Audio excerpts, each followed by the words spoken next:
Hi, in this video, I'm going to talk about an important command for software testers. It's called the tail command with the F option.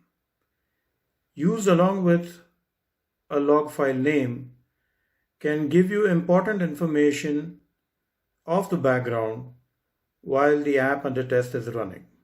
Let us see how.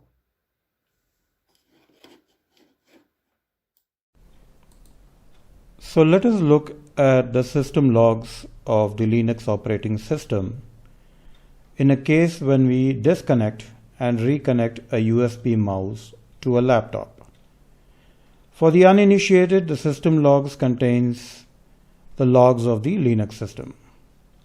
For this, we go to cd/var/log.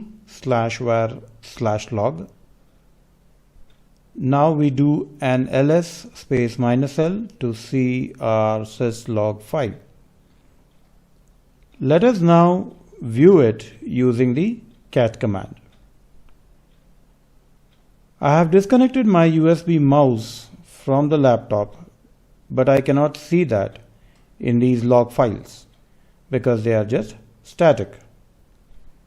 To view the logs dynamically, we will use the tail-f command, or should I say tail-f syslog.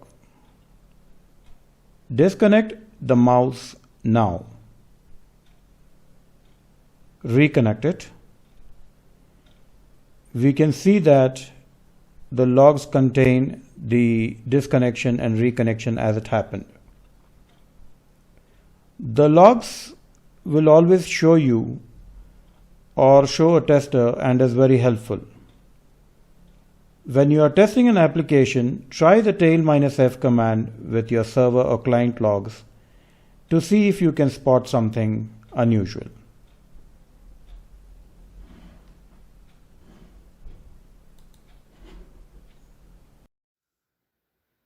So as you can see, the tail-f command can be a very important tool when used along with other log files like client log, server log, application log, etc.